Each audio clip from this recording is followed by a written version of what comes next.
Hello and a very warm good morning to everyone who has joined us for this masterclass on patent licensing and commercialization on this beautiful Sunday morning. And we have with us our guest, Advocate Shalini as well. Welcome, Advocate Shalini. Thank you, Vijay. Good morning. Good morning. Yeah. And just for the information, we have participants who have joined us via YouTube channel live, who are all the inventors, patentees, who have been who are basically researchers and have been filing the patents. Have some of them have got the patents granted, and they are not aware much about the commercialization or licensing aspect of the patenting, as well as we also have some students who are preparing for the patent agent examination 2022, and they are also eager to know more about the licensing and the commercialization aspect of the patents basically. And for the participants, we are actually privileged, I would say, to have Advocate Shalini with us. So she's a close friend, I would say, and many a times many students ask us about the source of inspiration while preparing for the exam or while doing the research actually. And I think we have the right source of inspiration for all of us today. I'll just briefly introduce you everyone with the Advocate Shalini, and then we'll take this session in a question and answer format actually.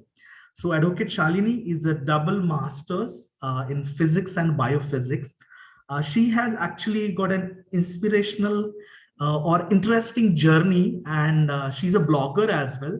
And in one of her blogs, what she had mentioned about her journey is something which is really beautiful, and I'm going to repeat it here. Shalini joined IIT Kharagpur Law School in 2006, actually. So that's the part of IP journey she started with. And she was there to study IPR, which was on her mind since 2000. By that time, she already had 2 masters in physics and biophysics. She had taught physics, headed a physics department at Lake Tahoe Community College. She had already worked at Barista. She was a bookseller, and she had lived on her own for 6 years. During that time, a very interesting incidents happened, and I think that is something worth sharing here. One of her law school mates' lawyer father told her that she lacks focus and direction, and also a good mentor. And that is why she's squandering her time away. And it was just not her friend's father, but almost everyone thought that she kind of had lost her mind. She kept quiet because that's how she was raised. She lacked that confidence actually, but she was always involved into non-traditional things like coffee making, selling books. Physics never added up to the law actually, but then the road was really scenic. And looking back, she won't ever mind changing a single thing. To all those brave people who are here to change their careers, or who are preparing for the exams, who are doing research actually, and who always feel like lack of direction is something they're facing the stigma with, and the just one message she has is take your time. The scenic route is always more fun, and the one that leaves you with more stories to tell, the way I'm telling about her today.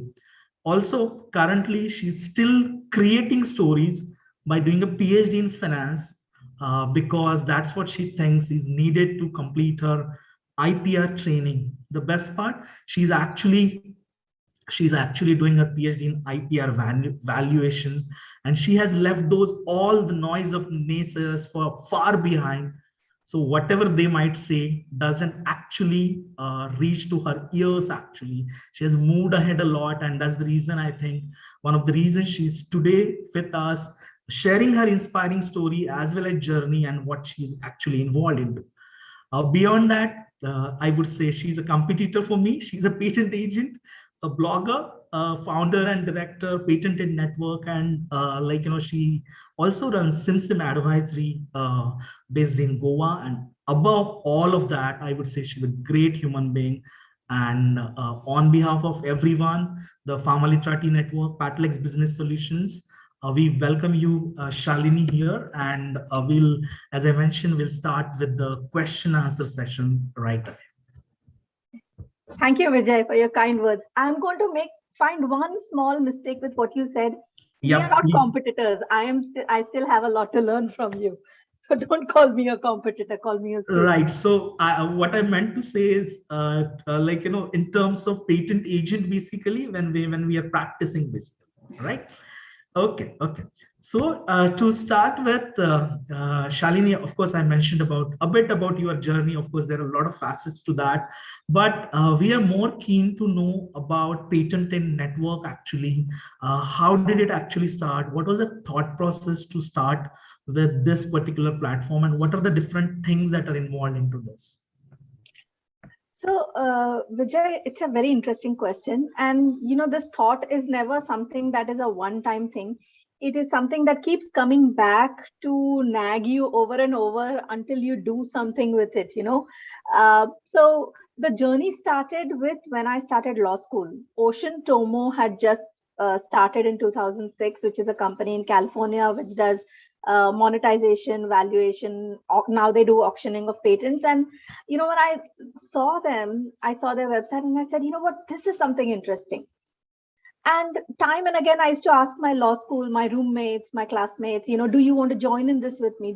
But nobody knew enough about commercialization, valuation.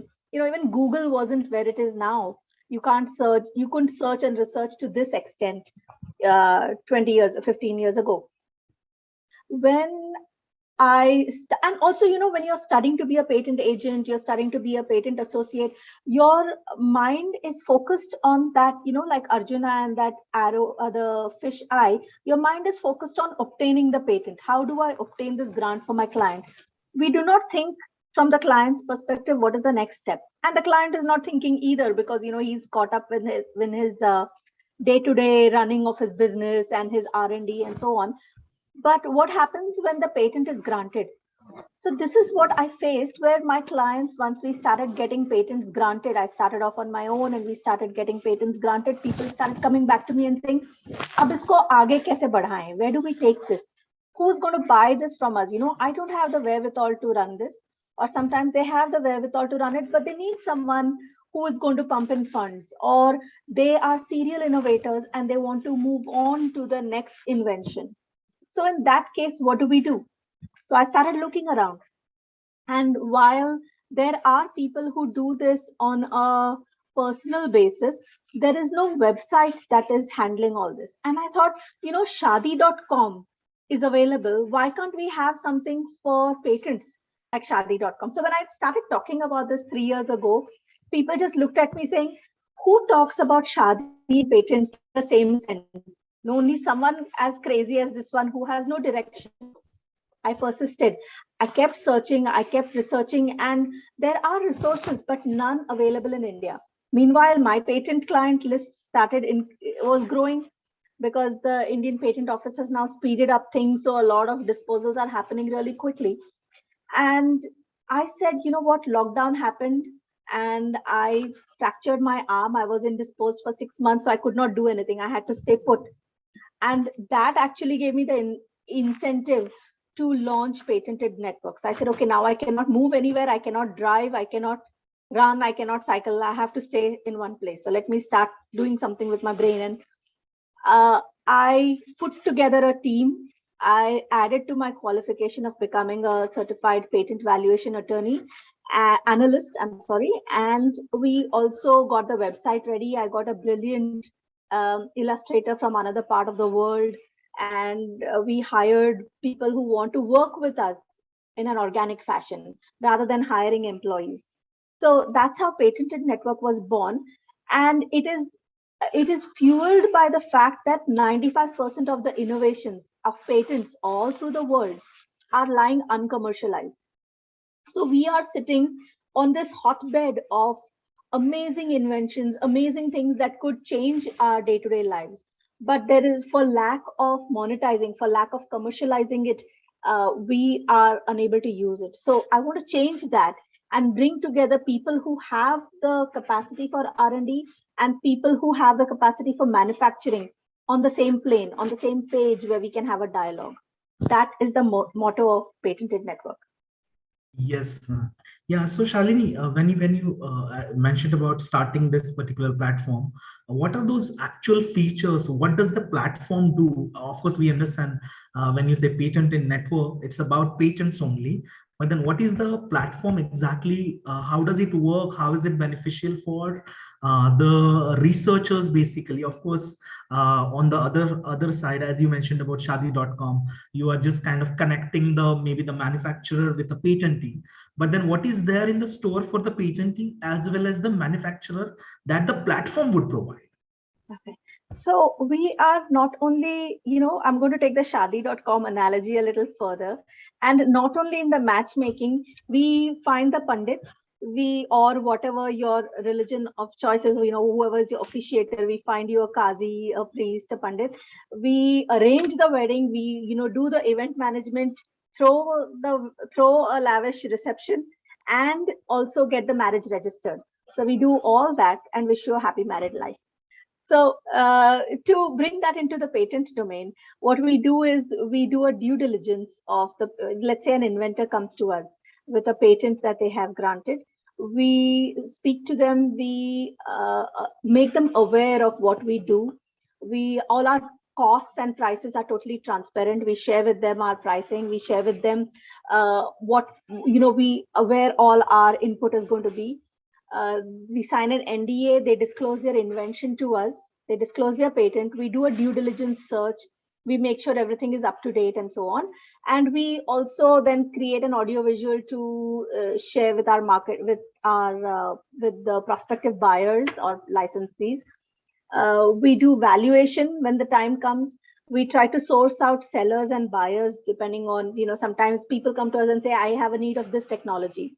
So I look around for patents in that technology and bring them on board, say, someone is interested, do you want to sell your patent?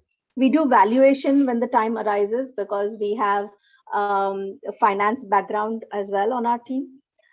We conduct negotiations, we draft the agreements that are required for either the license or the assignment as the case may be, and we also register this transfer with the Indian Patent Office. So there is complete hand-holding from start to finish. So kind of, I would say you would be working like an incubator for what they do with a startup. So you'll be doing with the patentees, basically. Yes. Right. That's an apt analogy. Absolutely. Absolutely. Then what you mentioned about, Shalini, is about the patentee would approach you only after patent getting granted. Is that so? Or we can license it out at the time of, so for example, I have a patent filed, which is not yet published. Can I actually go for this kind of service at that point of time? So if it's not published, that's an entirely different ballgame. I cannot conduct a due diligence and I cannot make any representations or warranties. So we are not yet in that sphere where we want to take that risk. But if it is published, then, I have a lot of people who have approached me saying, I have it published, I want to monetize it, which is a fantastic initiative from their end. But, the buyers will not be ready because who wants to take a risk? The prosecution could go either way, whether it's going to get granted or not granted. But if there are people who say, fine, I want a short-term license, in which case published patents can be licensed, but not an outright sale. Yeah. There is a risk associated with it. Absolutely. And not everybody has the stomach for risk. Yeah, absolutely. But then the key question most of the inventors or the patentees or researchers have, at what stage actually they should approach you or scout for a licensing partner? I believe once your prosecution, if you've published, then that's a good stage to start with, because then we can at least gauge the interest in the field.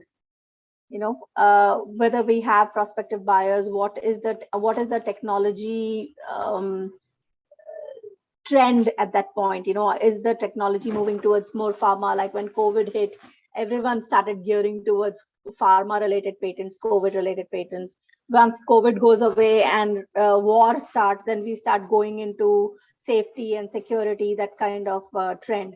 So it all depends on what the trend. So yes, once you're published, you can definitely start scouting around. But before publishing, there is not much anyone can do. I don't think even the patent office will be able to give you an answer on that. Absolutely, absolutely. Shalini, you mentioned about the licensing or the technology transfer, basically, and one of the key aspects or the legal aspects that is involved into the technology transfer is about licensing. You also mentioned about the different agreements and all with respect to licensing process, actually. So I wanted you to throw some light on the licensing agreements, actually. Of course, you are a practicing lawyer as well, and you must have been involved into drafting these licensing agreements as well. So can you throw some light on that? Absolutely. So a license, let me just start with defining a license. There is a difference between licensing and assignment. So I'm just going to draw the difference between that, and then I will proceed to answer your question. So a license is the act of granting to a third party permission to benefit by either selling, using, manufacturing that licensed product. It could be an exclusive license, which means I will only give it to you, or it could be a non-exclusive license, in which case, sort of like a franchisee, where I give it to 4 or 5 people or 10, 20 people, depending on the need of the market. And then I get paid back a royalty for my patent. Now I can choose to give away this license, which is a temporary thing, or I can choose to give you a assignment, which is an outright sale of everything. So think of it like the difference between rent versus buying a property. Now, licensing we can have of various types. Like I said, I already talked about exclusive, non-exclusive. I can have a sub license. Again, that market dictates the requirement for a sub license. I can have a cross license where you have a patent, I have a patent, and they both need to be worked together for us to function, to work a particular invention, in which case I license to you, you license to me, we help each other out. We can have a compulsory licensing, such as in the case of a pandemic, where the government forces you to give the rights to your patent to someone else to make, use, sell, import, and so on.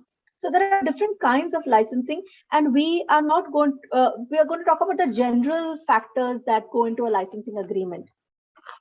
So I have, like a typical contract that I have, if you've looked at a sale deed or you've looked at your typical agreement, it will start with, it's like a story. Any agreement is like a story, right? We have to start with saying, once upon a time, there is a king. In a kingdom far, far away, there is a king. So you are introducing the parties. We have identification of the parties. Once you have the identification of the party, that has to be very clear. It cannot be something that is ambiguous, right? Because if you don't know who your protagonists are, you don't know who the hero and the heroine of your story are, you can't bond with that story or that movie. We have the recital clause, which lays down the background. Where is this contract being done? Why is it being done? What is the subject matter of the contract? The date on which it is being executed, and so on. So there is a number of recitals, which if you look at a typical agreement, it goes whereas so and so, whereas so and so. So all those whereas are your recitals where you're giving the backdrop. Then we have definitions, because you have to define, especially in case of a patent, where if it's a land that you're selling, then you just have to say that it is annexed behind, it's measuring so and so, plot number so and so, and so on. But in a patent, right, there are so many technical issues that arise that you have to give a definition of what is meant by each of those terms that we are talking about. So a definition clause, which may have just one definition if it's a simple innovation, or it could have 20 or 40. Then we have the license clause. So what are we licensing, right? It sets out the scope, it sets out the degree, it sets out the limits, the metes and bounds on what are the privileges that I am handing over. What is it that I want done with it? Am I allowing, it has to be plain and simple language, right? The more you complicate the language, the less appealing the licensing agreement becomes, because the contracting parties may not all be legal people, right? They would be regular people, lay people. So they have to understand what they're signing. You have to have, whether you have limits on the licenses, whether you are going to allow sub-licensing. If I give Vijay a license, am I allowing Vijay to give the rights to someone else on his behalf as well as him? Or I say, no, Vijay, it stops with you. If you cannot do it, it comes back to me. So I have to explain all that. I have to talk about what are the goods that are created by that have been licensed. What are the services, whether I'm talking of a product or process, how does it work, and so on. Then we come to the part that is of main interest to us, right? We're talking about the payment clause. So this payment clause, again, we have to take into account royalties, we have to take into account lump sum milestone payments. There are various methods. We may choose to outright sell it and say, I don't want to have anything to do with the person who is taking this invention from me. So I just give me a lump sum. Like if you know, the latest craze right now is Wordle, the game where you have to choose a 5-letter word. Josh Wardle, he just sold it outright to New York Times. It was valued at I think a low 7-figure sum. So he just sold it outright. He said, I don't want to have anything to do with it because I don't want the headache of people copying it and me sending them cease and desist and pursuing it and so on. Now, I know Wordle is not the same as a patent, but it is still an intellectual property, right? So we are talking about it in the same way. And what I'm saying today can be taken for your other intellectual properties as well. So I don't want to have anything to do with it, in which case I say, give me a lump sum and see you. Or I say, I want to be involved in this. So there is a running royalty. There is, whether I need access to your records and audits, to the interest, to the books, whether I want to be involved in your day-to-day functioning, in which case you will pay me a salary, and that also counts towards my payment. Whether you hit, profits of X amount per quarter, then so much is 20% of that is due to me, and so on. So payments, it absolutely depends on the parties in question and what their mindset is in going into the licensing or the assignment agreement. And then, they have to play it by ear. So they need to think about how they want to be involved in the business going further, and then that has an impact on the payment. So the payment clause is done, right? In the payment, we also have to worry about non-cash assets, any liability. Let's say we are selling a process of doing something. We are selling a machine as well. So who's going to be involved in the upkeep of that machine? Do you want me to come and take care of it as the inventor? In which case, you need to pay me for being on site and so on. So all these things factor into it. Then we have the indemnification clause. Indemnification is what? Is, as a simple thing, it is a safeguard against possible damage or loss, particularly where we are talking about payments, promise of payment, or money that is paid when such damage or loss occurs. So who is going to indemnify whom, right? The licensor or the licensee. So who is going to, let's say the invention doesn't work, or let's say I have an invention, but there's an running technology. I have, let's say, for a display device, a television, but then you have come up with a better invention for television, and then my invention is gone out of the window, right? It is obsolete now. So is there supposed to be an indemnification in such a case? Let's say there is harm, any kind of harm, losses, negligence that incurred by the action of the indemnifier, any kind of legal repercussions. If someone is going to sue you, if I know that my patent is it should not have been granted because it's not absolutely new or non-obvious, but someone comes and shows that I have copied that patent or something like that, in which case I have to indemnify the licensee. So all those things have to be taken into account in the indemnification clause. And then, of course, there has to be an exit strategy. So there has to be a termination clause. Termination clause is basically, when is this arrangement going to be concluded? As you know, patent lifetime is 20 years, but the actual useful life may not be 20 years, either due to how much time it is taken for the patent to be granted, or due to the technology, how quickly things are developing in that technology, how quickly things are evolving. The lifetime may not be 20 years, or I can say with certainty it will not be exactly 20 years, right? So we want to terminate the agreement at some point. whether when the contractual duties will terminate, at some point the royalties will have to taper out, and profits may go down, or the innovator has does not want to be involved in this anymore. So so we have to take into account what are the termination clause has to say. And then we have representation and warranties.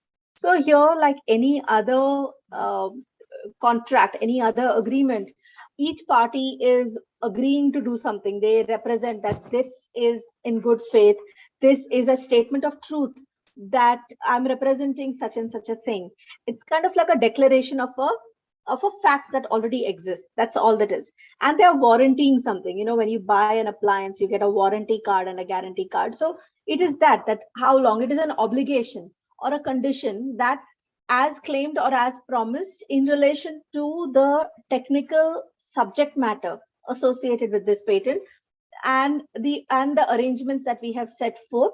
We are protecting the receiver of those warranties against certain damages. So let's say I sell my invention, or I sell my patent, or I license my patent to Vijay. And he suddenly tomorrow says, you know what, I don't feel like manufacturing this anymore, so I'm going to shut shop. But he has made a warranty. If he has made a warranty saying that he will continue manufacturing that for at least 5 years, then that is a warranty. That's a promise he has made to me. So he cannot back off on that. Apart from representation and warranty, so both parties have their representation and warranties to be made, because it is an agreement. It's between two people. So both of them have to say that this is the fact and I promise this. And the other party also says, yes, this is the fact and I promise this. And you cannot go back. I mean, you can go back on the promise, but then that also leads me to the next clause, that if one of us goes back on the promise, then what happens in case of a breach of warranty? So we talk about a breach where that takes us to dispute resolution. So how would we resolve any disputes? Should we go to court? Should we get an arbitrator? I personally like arbitration clauses because courts are already overburdened and there is no point. And also, they do not have subject matter expertise in all cases. So to dump this on the court and to waste court's time, I feel is not fair. And I always prefer arbitration, because why not settle amicably?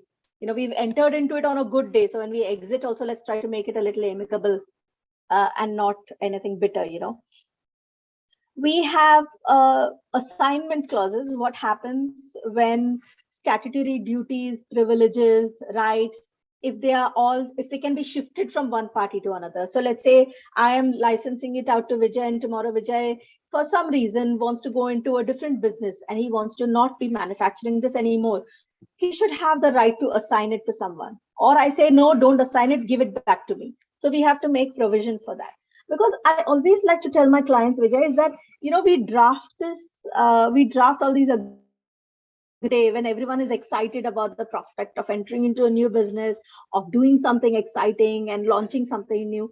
But the contract always, when we bring it out after signing, the next time we bring it out is on a bad day. When someone is in a bad mood, and the clouds are in the sky and nobody is happy about anything and everyone is in a fighting mood, that is when we bring it out. So let's think of the cloudy days rather than the sunny days. Even though it's a sunny day when you're signing it, think of how it's going to be when you bring it out the next time. Otherwise, you're never going to bring the contract out, right? Who looks at that piece of paper once you've got it notarized and signed? So think of all eventualities. That's what, and the assignment clause is one such eventuality where one party may not want to be involved in this relationship anymore and they want an out. So are you going to allow them to replace themselves? And then we have dispute resolution we have covered. And then we have your regular common clauses that go into all contracts, your force majeure, what happens if there is a flood or a fire or a pandemic or an earthquake or a war. Can we talk about severability? Which clauses should be severed from the rest of it if it's not looking too good? And survival, which clause outweighs or outlives the contract, which clause outlives the whole arrangement? And computation of time. Are we taking it from the date of signing? Are we taking it from the date of the MOU? Are we taking it from the date of the handover? So all those things need to be explicitly stated. So I would say that what your regular assignment is, for patent, it goes one step further, because we have to take into account the handling of that. In a piece of land or flat or property, what happens is we just give it and we have sold it and we are done, or we are renting it and we get it back after 11 months. But in patent, right, the working of that patent, is it going to work, is it going to sell, all those things come into play. So it's a little more trickier and one level more complicated than your regular licensing or assignment deed. Yes, yes. Thank you so much, Shalini, for providing the elaborative clauses actually about the licensing agreement.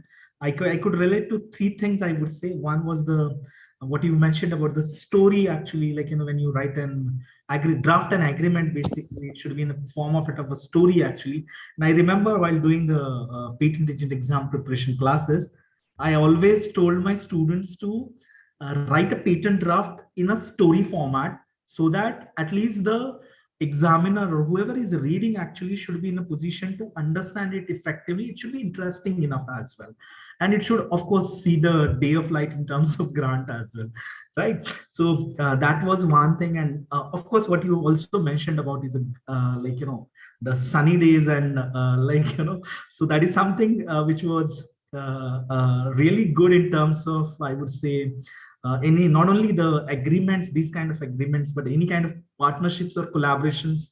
I believe it is very much, I would say, significant to think of those days when as you rightly mentioned, the moods are bad, or the cloudy days, basically, right?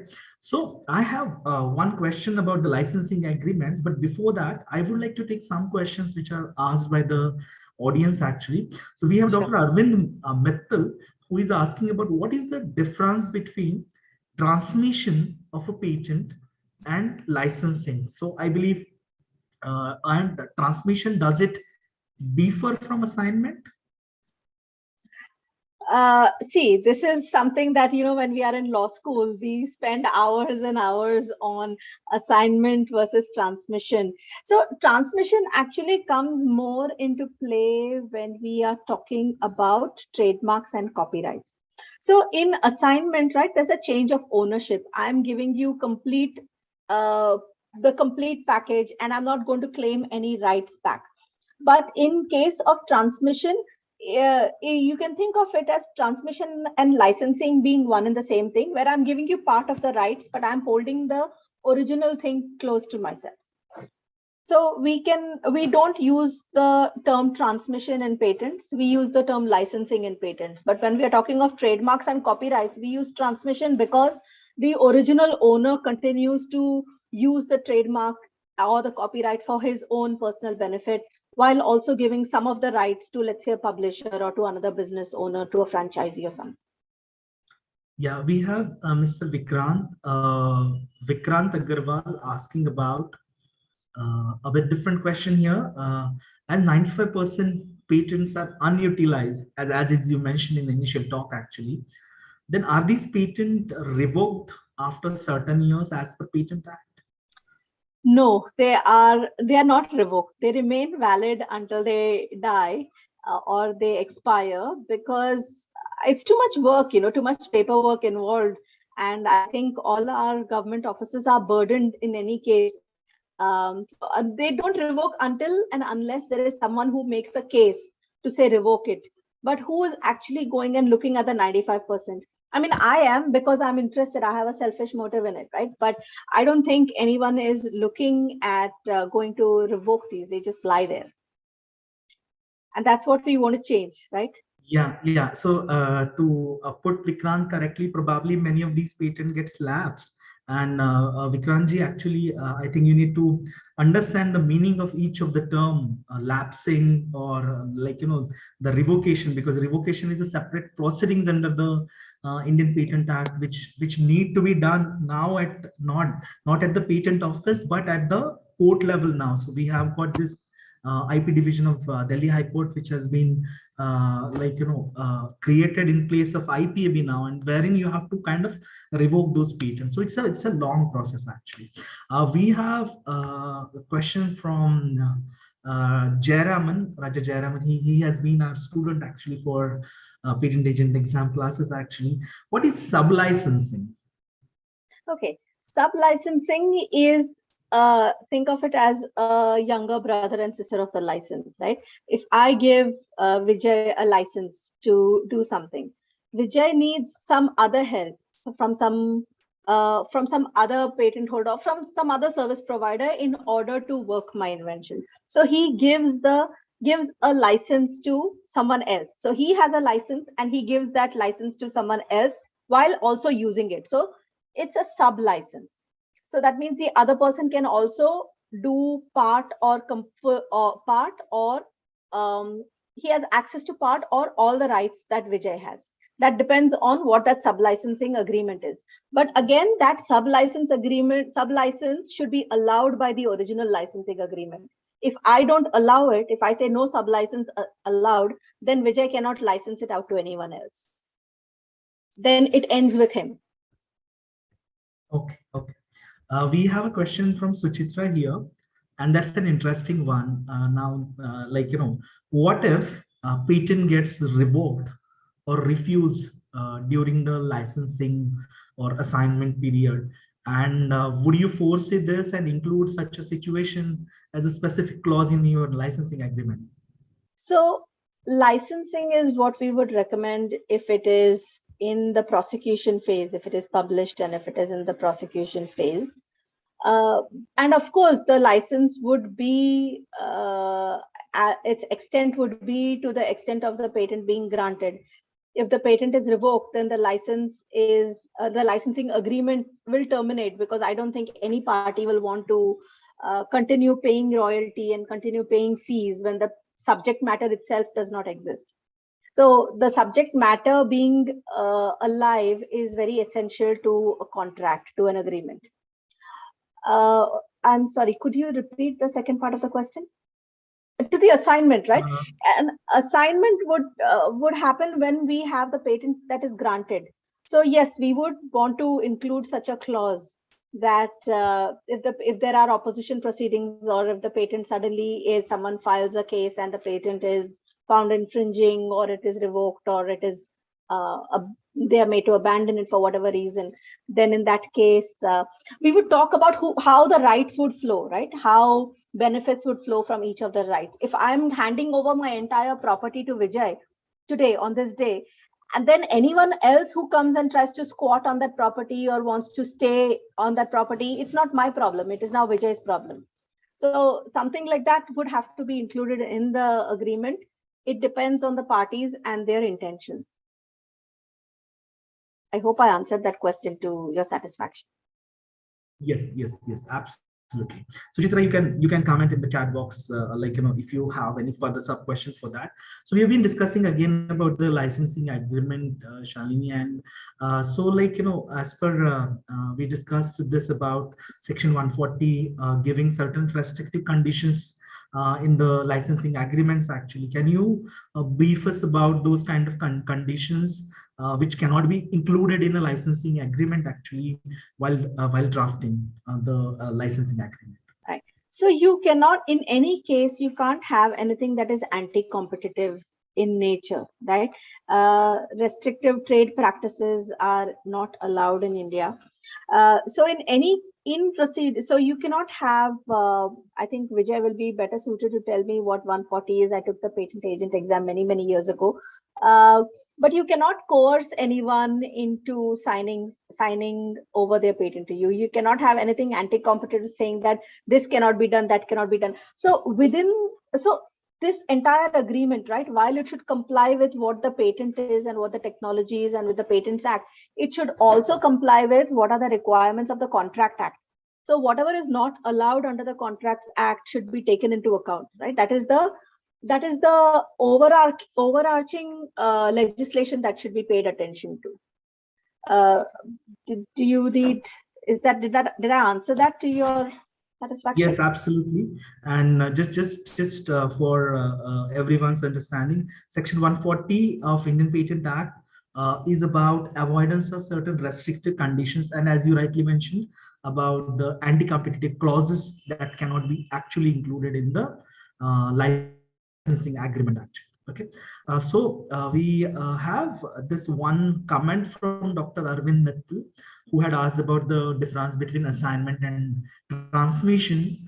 So we have this one specific requirement as per Indian Patent Act, wherein we have to register the assignments and the transmission with the Indian Patent Office actually. And Yeah. Section 69 specifically mentions two separate terms. One is a transmission and one is an assignment. And maybe that was the logical reason Okay. why he was asking what is the difference actually between an assignment and a transmission. Okay. Yeah. So assignment, transmission, operation. So I think I would say transmission is the same as licensing, where you're giving part of the rights away. And assignment is where you give your complete rights away. Maybe I don't know whether my understanding for this, maybe transmission, can it happen during the mergers and acquisitions from one party to the other? Can you call it? No, during merger and acquisition, it is assignment. Is it assignment only? It is assignment, yes. Okay, cool. Yeah. We have one question here from Uncommon Man. That's how the person would like to identify. Russia has made a piracy legal now in view of sanctions. What to do to protect the IP in Russia, especially copyright? I think Uncommon Man, I won't take this question because it's not directly connected to this particular session actually, because it's more about the I would say the situation right there and not related to. We would love to have questions related to the topic actually, like licensing and all. But before moving on, we also have the question from the same guy, Uncommon Man. He or she wants to know, where are you pursuing your PhD in IP valuation from? So I'm pursuing my PhD in patent valuation from Goa University. And it's an interesting story. If I have a couple of minutes, Vijay? Absolutely, please. Yes. Okay. So I was wanting to do it from the law department. And, I cleared the entrance, the PhD entrance for law, and I went ahead. I reached the interview stage, and then the principal asked me, who allowed you to take this entrance without an LLM? I didn't have a master's in law. I had master's in physics and biophysics. So he said, who allowed you? I said, I convinced the registrar and the sub-registrar, and they allowed me. So he said, no, we cannot allow you. So you go back and you register for an LLM. So I said, okay, I'll do an LLM. Itna pad liya aur 2 saal mein kya hota? I did the LLM. Now, while I was doing the LLM, I was invited to, in Goa, I'm the first IP attorney in Goa. There was no one before me. People used to go to Bombay and Bangalore for their IP requirements. So a lot of my work since I moved to Goa was spreading awareness and talking to people about what is IP, what it is that we do, what is it that they need to do, and so on. So in one of these things, I was called to the management school to give a talk and to a class of MBA students about IPR. So I went and I spoke, and the gentleman who invited me to give the talk, his daughter is in the same class as my son. So we also knew each other from the swimming pool and school trips and so on. And I was talking to him about a PhD entrance for a friend of mine. And he said, I said, and I was talking about this patent valuation, and I wanted to open up a company that does patent valuation. He goes, why don't you do your PhD with me in that?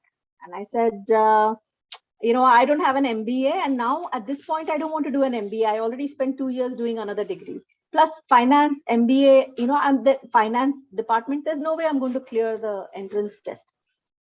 He said, oh, you take the entrance test and we'll see.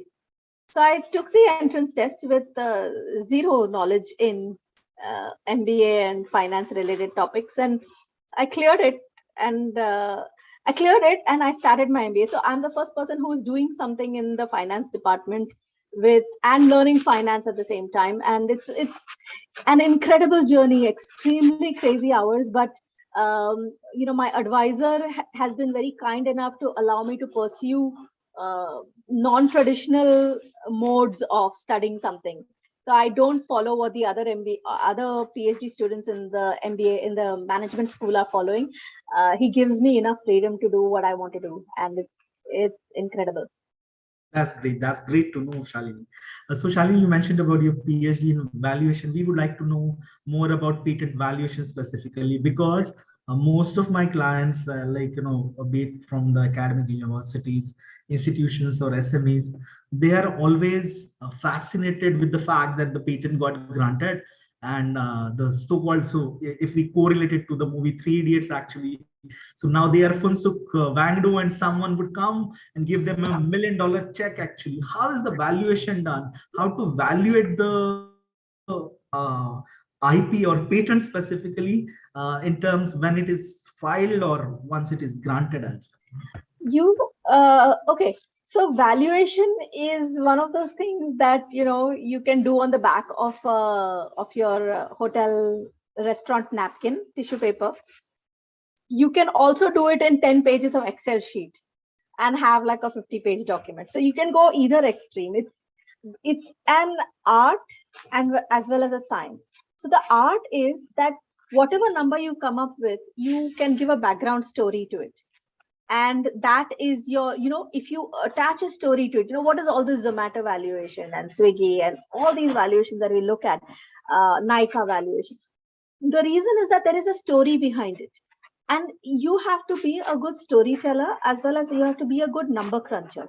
So that's where the art and the science comes in. And it's not exact, right? I can give you a $3 million valuation and I can give you the reasoning behind it. I can make the 3 million to 15 million and give a story behind it. But having said that, why does valuation matter? Valuation matters because when I take a product, I take a patent and I want to sell it, right? The buyer wants to know how much am I paying for it and why am I paying that much? So you need to do a valuation. Now, if the patent is not granted, then it becomes a little difficult to do valuation because I don't have any proof of why I'm asking for that much. My story will not be as robust. But let's say I have a prototype. Let's say it's a pharmaceutical patent and I have done clinical trials and I have one or two, I have samples of the products and so on. I've given it to the hospitals and some trial runs have been done. Then I have some story to back up the numbers. So like I said, I may say that, okay, it's very imprecise or whatever, but it's not so. The more data you have, the simpler your story becomes. And the simpler your story becomes, the better your valuation. Having said that, there is no right and wrong in valuation. You can do it at whatever stage you feel like. I'm just saying that once you have more data, your valuation becomes a better, more credible. There are, again, it's not something new, but patent valuation becomes trickier than your business valuation because we have to take into account a number of factors. We also have, what is your market output and how is the industry doing? How is that particular technology doing? How your competitors are doing? What is your cost price, selling price, all that. But I also have to take into account who is working in the same field. How many citations has your patent got? How many backward citations? How many inventors are there? Who is the applicant? Which countries have you filed the patent in? So there are a number of other factors, that you look at the first page of a patent and there is so much information there. When you're looking at your PCT application, the first page or your US patent. So all that information has to be quantified in some form when you're valuing a patent, because every single thing there is important. The length of your claim, the number of words used in your independent claim. So if you're actually doing patent valuation, your strategy will have at least 10 more steps than your regular business valuation. Yeah, Shani. So when you mentioned about the valuation, one question that came to my mind was generally, does it also depend on the kind of technology or kind of sector? Basically, that you mentioned about pharmaceuticals, maybe for pharmaceuticals the valuation methods may be different, or maybe for tech based. And a sub question to this is also about your like your patented network. What are those tech sectors wherein you are operating in? Okay, so other than software, right now I'm open to all sectors, just because the rate at which software the field is evolving, we cannot keep up with that. I don't have the wherewithal to keep up with that. So until my team expands and I have some software professionals who are qualified and interested in this, so if anyone is listening today and you want to talk to me, I'd be happy to discuss it. So software is a whole different beast altogether. As you know, we have apps, and now there's so much open source and AWS and GitHub, and all sorts of interesting terms are getting thrown around. I don't have the bandwidth yet to enter that sphere, but we are open to. And again, pharmaceuticals are always in more demand. We are moving towards not only pharmaceuticals, we are also talking about nutraceuticals these days, because of your lifestyle diseases, and because of pandemic, everyone was staying home. There, people have now become more conscious about what we are doing and what we are eating and so on. So nutraceuticals is an allied branch. People want to go into organic and yogic and sattvic, and all sorts of subcultures have now come into the limelight. And so whatever is being patented, right, we can value those things. Mechanical for sure, and any other kind of technology for sure. But I think the highest demand will always be pharmaceutical sector, right, Vijay? Yeah, absolutely. I think, and post-COVID, this pharma and nutraceuticals and the entire life sciences industries has been kind of transformed, and we are seeing so much of innovation happening. Actually, I think you are bang on target there. Yeah. So, Shalini, we have a question from Priyanka here. Priyanka, maybe if I'm reading it correct, what is the difference between a merger and an assignment? I think. Okay, that goes into company law. A merger is, let's say, a merger and assignment, or maybe talk of merger and acquisition. Acquisitions, apps, maybe? I think so. Yeah. Okay. But anyway, assignment, I have already talked about. Assignment is where I'm selling my patent outright and not holding back any rights for myself. A merger is, while this is out of the purview of patent law, but I'll just explain it in a very simple terms. Merger is company A and company B. They have similar ideas, similar methods of functioning, or they want to work together. So they merge together, right? Neither is above or below each other. They merge together as equals, and maybe they create a third entity and they merge into that. Acquisition, think of two rivers or two lanes, on the highway coming in, and they merge into a bigger lane, right?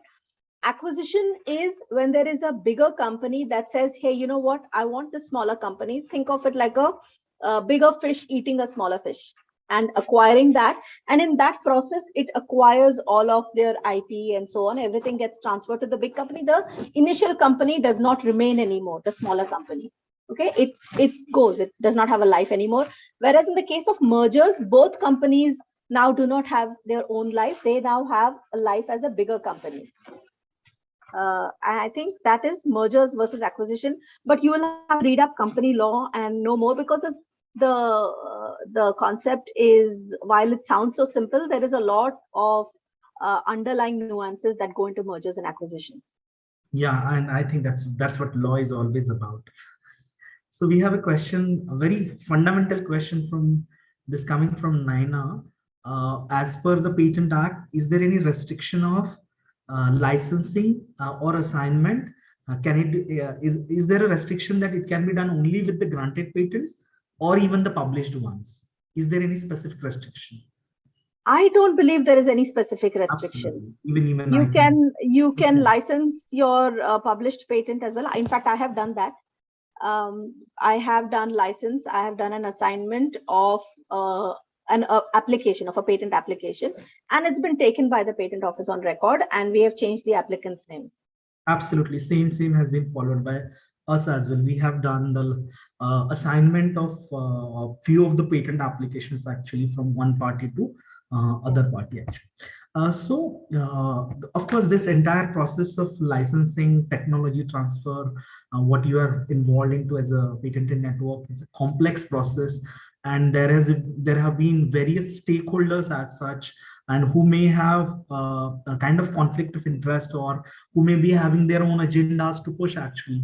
So it's all about the negotiations generally. So how do you protect the interest of patentees specifically? Because why I'm saying patentees, because the kind of participants we have, they are more from the patentee side rather than the ones the licensee side. So how do you actually manage it? Yeah. What we do is we don't divulge any of the information that belongs to the patentee. Even the abstract that we list on our website is something that is specially curated for that particular patent. We don't even list the same abstract as found in the patent application or the complete specification. So right from there to not disclosing the patentee's name until and unless the buyer is willing to sign, we do not divulge information that could harm the patentee's rights.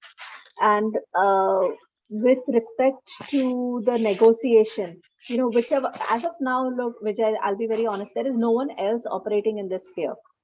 And I do wish more people, more patent agents, more patent attorneys, or finance people would enter into the spheres, just so that there is someone looking out for the buyer and someone looking out for the seller, and I could operate patented network. But right now we are talking to both parties, and we are handling both parties, and we are I like to think we are very fair and unbiased. So we have, the best interest. We want the patent to get monetized.